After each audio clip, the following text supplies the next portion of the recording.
ए भाई, मेरी बात को बहुत ध्यान से सुनना। श्रीपाद कह रहे, भजन को इससे नहीं तोला जाता कि करोड़पति बन गए तो भजन का लाभ बहुत मिल गया, या भजन शुरू किया तो तुम दरिद्र हो गए। बोले देखो भजन फला नहीं, जिस दिन से वृंदावन गए सत्संग सुना उसी दिन से सब चौपट हो गया।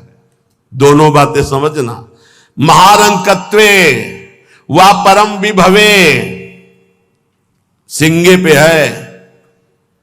अगर रसिकों के संग का रंग चढ़ेगा तभी इस मार्ग में चल सकते हो, नहीं तो फिसलन ही फिसलन है। महारंकत्व हो सकता है जिस दिन से भजन शुरू करो उस दिन से शुरू हो जाए तुम्हारा पाप का संयोग जो पूर्व जमा हुआ है, क्योंकि नष्ट होकर अब तुम्हें भगवत प्राप्ति करानी है। कल एक साधक भारी रोग से ग्रसित, और वो बोला कि हमें लगता है कोई वैष्णव अपराध बन गया। क्यों? नहीं, ये शरीर में। अरे बावरेपन में हम कह रहे शरीर रोग से ग्रसित है तो बुद्धि को तो स्वस्थ रख ले।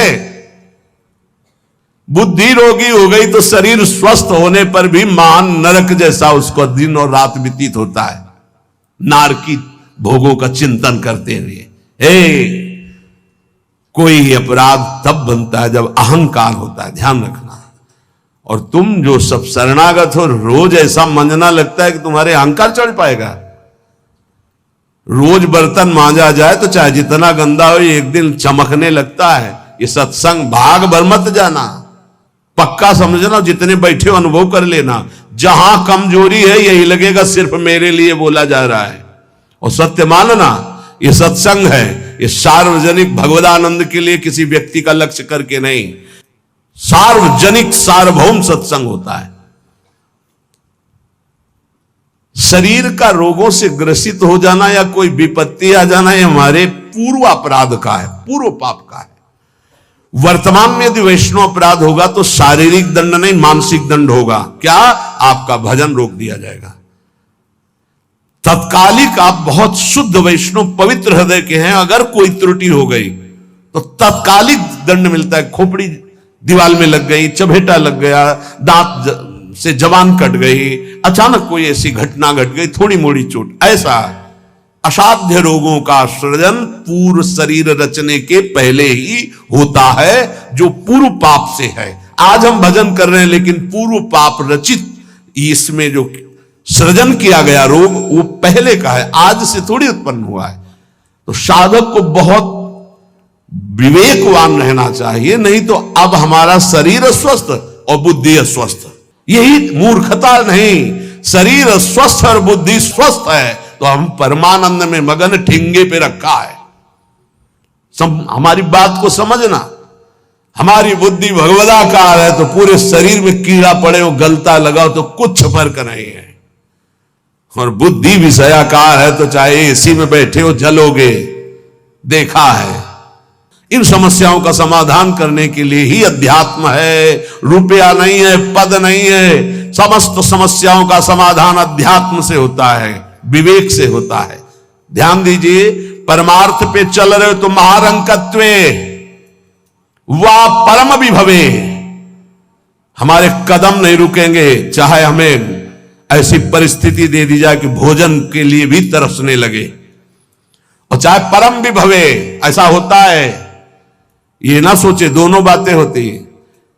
एक है चक्रवर्ती सम्राट अम्बरीश जी महाभागवत, और दूसरे चीदर चिदरानी जी महाभागवत, जिनके यहां अतिथि पीपाजी सीता सहचरी आते तो अंदर जाकर अपनी पत्नी से कहते कि आज तो बहुत बड़ा अनर्थ हो जाएगा। उनका क्यों भगवान? बोले बहुत बड़े संत अतिथि आए और आज हमारे पास कुछ नहीं है। जरा विचार करना, उनके घर में दरवाजे और खिड़की भी नहीं रह गई थी। क्यों? संत आते तो खिड़की बेचे आए, 4 मुट्ठी चावल उबाल कर उनको पवा दिए, दरवाजा बेचे। मिट्टी का पात्र था जिसमें रसोई अमनिया करते थे, कुछ नहीं रह गया था जो बेचा जा सके। एक वस्त्र शरीर में था चिदरानी जी के। उन्होंने कहा भगवान अतिथि भूखा नहीं जाएगा। पढ़ के देख लो भक्तमाल जी में श्री नाभाजी ने चरित्र लिखा, जो दिव्य दृष्टि संपन्न महापुरुष। कहा कैसे? बोले वस्त्र है ना कुछ तो बिक ही जाएगा, तो अतिथि को कुछ ना कुछ 4 मुट्ठी चना ही मिल जाएगा, अतिथि तो भूखा नहीं जाएगा, संत तो भूखे नहीं जाएंगे। और महाभागवत जिनके दर्शन करने द्वारिकाधीश के दिव्य दर्शन करके सीता सहचरी और पीपा जी आ रहे हैं, उनके दर्शन करने। स्थिति क्या है? खाने पीने की तो बात जाने दो, पहनने के लिए भी सीधे वस्त्र नहीं, एक ही वस्त्र था चिदरानी जी के, उतार के दे दिया। बेचा जाके जो कुछ बिका, जो कुछ भी रूखा सूखा पत्तल में लगाया और बाहर पीपा जी सीता सहचरी के सामने पाओ भगवान। वो समझ गई, स्थिति महारानी थी बहुत प्रवीण, समझ गई कि भोजन देख के समझ गई कि स्थिति क्या, घर देख के उनकी वेशभूषा। तो उनका कि भक्तानी जी को भी बुलाओ, चारों बैठ कर पाते जो भी है। वहां नहीं आप पाइए, वो तो रसोई में है। तो उनका फिर क्या होता, मैं रसोई से लिवा लाती हूं। अब उनको अगर पीपा जी कहते तो शायद चीदर जी कहते कि आप रुक जाओ, लेकिन सीता सहचरी जी तो सीधे रसोई में गई तो दिगंबर बैठी थी। समझ गए देखते अंदर घर का हाल देखकर उनको आंसू आ गए, क्योंकि महारानी रह चुकी है, वो स्वयं तो परम वैराग्य से रहती थी, टाट लगा के। महारानी होते हुए भी टाट लगा करके भगवान की भक्ति में। सीता सहचरी जी बहुत ही ज्ञान संपन्न देवी, देखते ही उनको समझ में आ गया कि वो अकिंचनता की हद है इनके घर में, खाने के लिए दाना नहीं, कहीं कुछ नहीं। और तो हम कहा देवी तुम निर्वस्त्र कैसे बैठी हो? तब उन्होंने कहा अरे हमने सुना था आप द्वारिकाधीश के दर्शन करके आ रही, तो जब मिलेंगी तो रूप माधुरी का वर्णन करेंगी प्रभु की। क्या इस नाशवान शरीर की चर्चा चला दी? जब पैदा हुआ था तो आभूषण और वस्त्र पहन के थोड़ी हुआ था, दिगंबरे हुआ था, और जब जाएगा तो जला दिया जाएगा। बीच में अगर दिगंबर है तो क्या फर्क पड़ता है? बाहर आए और पीपा जी से कहा इनकी निष्ठा के आगे हम लोग कुछ नहीं है। उनको था कि राज सुखों का त्याग करके कष्ट पूर्वक भगवान का भजन करते हैं, ये अद्वितीय रहनी है। पर उन्होंने कहा जो चीदर चिदरानी जी की रहनी, उसके सामने हम कुछ नहीं है। पूरी स्थिति बताई तो पीपा जी कांप गए। ऐसी स्थिति देखो, महारंकत्वे अम्बरीश जी चक्रवर्ती सम्राट परम विभवे, ये भक्तों में दोनों स्थितियां पाई जाती। इन स्थितियों से भक्ति का कोई संबंध नहीं, ये पूर्ण पुण्य का संयोग बनता है तो वैभव संपन्न है। एक अकिंचन भाव से रह रहा है, नहीं है उसके पास, तो भक्ति से तुलना नहीं की जा सकती कि इसकी भक्ति कमजोर है, इसके पास वैभव नहीं, उसकी भक्ति बहुत जोर है क्योंकि उसके पास वैभव नहीं। महारंकत्वे वा परम विभवे, भक्ति से इसकी तुलना ना की जाए कि उनकी भक्ति जोर की है, खूब सुख संपन्न है, और उनकी भक्ति रंग नहीं ला रही। देखो खाने पीने की भी व्यवस्था नहीं, भक्ति का रंग अलग होता है। देखो चीदर चिदरानी जी और देखो अम्बरीश जी, दोनों महाभागवत, एक चक्रवर्ती सम्राट और एक खाने को भी नहीं, दोनों महाभागवत। ऐसे ही आप जब भक्ति के मार्ग में उतरे तो महारंकत्व हो सकता है, ऐसी परिस्थिति आ सकती है, हिम्मत मत हारिए। ये जरूर ध्यान रखें कि अखिल विश्व ब्रह्मांड की रचना एक पलक झपकते जिस मालिक ने की उसका मैं दास हूं। इसी ठसक में नरसिंह मेहता जी का भात द्वारिकाधीश ने स्वयं भरा और सब जानते हैं सोने चांदी की वर्षा करवा दी। उनके लिए कोई दुर्लभ बात है क्या? वाह बहुतरे सुखे वा दुखे, भक्ति मार्ग में चल रहे तो हो सकता है सुख विधान चालू हो जाए, हो सकता है दुख विधान चालू हो जाए। ये बीमारी, ये परेशानी, बहुत इसमें हिम्मती चाहिए और सत्संगी चाहिए, तभी आप निकल पाओगे, नहीं तो फिसल जाओगे पक्का। ये मार्ग परम पद का है, 84 लाख योनियों से मुक्त होना खिलवाड़ नहीं है। इस जेल से भागने के लिए कोई भी दरवाजा नहीं, एकमात्र मनुष्य दे, और मनुष्य दे सत्संग के द्वारा इससे निकल सकते हो, अन्यथा कोई उपाय नहीं। साधन को हरिभजन है, कै सत्संग सहाय। सुखेवा दुखेवा, बहुत हिम्मत। भारी से भारी सुख का विधान मिल सकता है, नाम मत छोड़ना, भजन मत छोड़ना कि हमारी पूर्ति हो गई, जो चाह मिल गया, फिर भी फंस जाओगे। और दुखेवा, अरे जब से भजन शुरू किया बड़ा दुख आना शुरू हो गया। नहीं, ये मार्ग की सुख दुख वृत्तियां, इनमें अपने परमार्थ को मत रोक देना, आगे बढ़ो। एक आगे ऐसा स्थान है जो सुख दुख दोनों से परे महान परमानंद स्वरूप है। ये छोटी छोटी वाटिकाएं हैं, कहीं सुख की कहीं दुख की, भ्रमित मत होना। यशस्वी बहुले था अपयशस्वी, हो सकता है तुम्हारा भजन ठीक चल रहा है, यश शुरू हो गया, और या हो सकता है अपयश शुरू हो गया, दोनों बातें, निंदा होने लगी। तो यश होने लगे तो उसमें खुशी नहीं मनानी, और अपयश होने लगे तो दुखी नहीं होना। वैसे अच्छी बात यह है कि अपयश होने लगे तब खुशी होना चाहिए। बड़ी कृपा हरि की, अब कोई प्रणाम करने नहीं आएगा। राधे श्याम जी धर्म मनावे चले जाओ, कोई नहीं देखेगा। जब कबीरदास जी ने देखा कि बहुत यश हो रहा है, तो संतों की युक्तियां होती। काशी की एक वैश्या के पास गए, वैश्या ने देखा कबीरदास जी आए, खड़े हो गए, प्रणाम किया। महाराज पहली प्रार्थना कि आप जल्दी यहां से निकल जाओ। उनका क्यों? अरे बोले, इस गली में खड़े होने का मतलब है कि निंदा होना। आप महान संत हैं, आप यहां खड़े भी होंगे तो आपकी निंदा।